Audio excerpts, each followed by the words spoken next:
In this video, we're going to take a look at connecting to NFS-based storage. So we can add NFS-based data stores, and we don't need to format them using the VMFS file system. And if you take a look, I'm currently connected to one of my hosts, and I'm in its configuration storage area looking at the data stores. And I can see that my local data stores are actually formatted using VMFS 5. On my NFS01 data store, we can see that it's actually mounted from a remote server and is using the NFS. Well, it says it's an NFS type. What type of file system is on the remote end is going to depend on what operating system is running there locally. In this case, it's actually using something called OpenFiler that you can use to create network attached storage services from whatever local storage you have available. So I've already got that NFS data store mounted, but I'm going to add another one, which is going to come from a Windows file server using the services for NFS installed on Windows. So I'm going to go ahead and click Add Storage. And in this case, rather than choosing a disk or LUN type storage, which we are going to need to format as VMFS, I'm just going to pick Network File System and click Next. Provide the details. Now, it can be tricky because potentially this network interface is going to be something that's available to the ESXi server, but is not necessarily available to vCenter. So for example, if I drop out to a command prompt on my vCenter server, it's not necessarily going to be able to ping that address if it's a private little network that's designed primarily for servicing the ESXi hosts. So either I can add my vCenter to that network somehow, or it may be useful to go onto the service console and use the VMK ping utility to do a ping using the various VM kernel interfaces that exist. So it can be a little tricky to set up NFS in that way when you do have many different interfaces available. It's going to be important that the routing directs our connectivity here through the right path. When we set up iSCSI, we have to choose which adapters are going to be used, but we don't have that when we're using NFS. So this can be a little bit tricky to set up.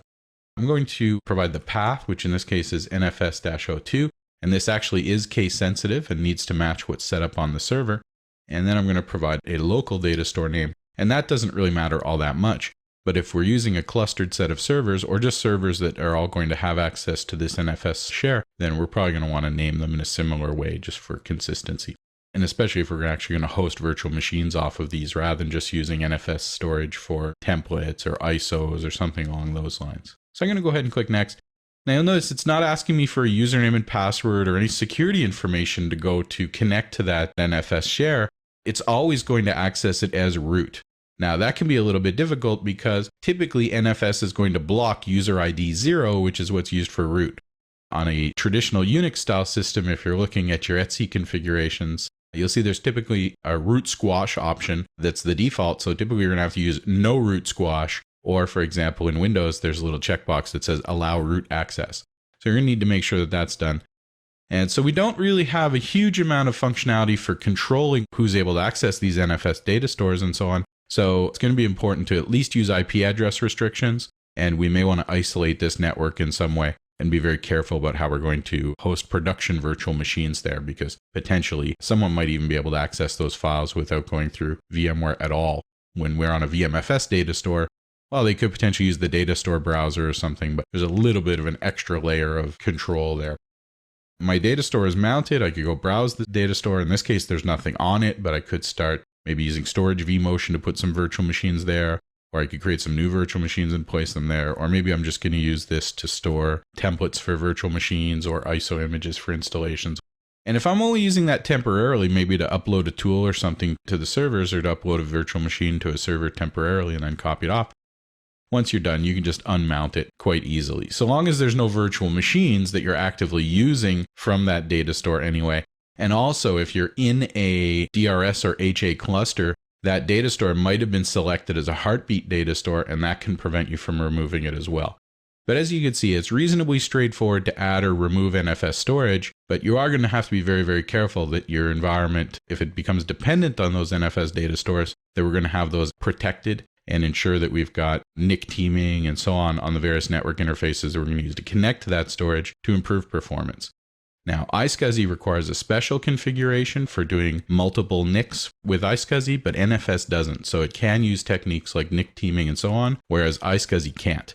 So refer to the iSCSI videos and some of the other videos for more details on how to make a highly available and also performant infrastructure if you're going to be using NFS for production data stores, which is totally okay, and it can actually give excellent performance And some vendors such as NetApp are actually pushing NFS as their preferred solution because it allows them to use their own file system structures to do things like deduplication and cloning and snapshots and so on, without having to worry about how VMFS is going to interpret that, or without having to worry about how it's going to coordinate those sorts of things with VMFS.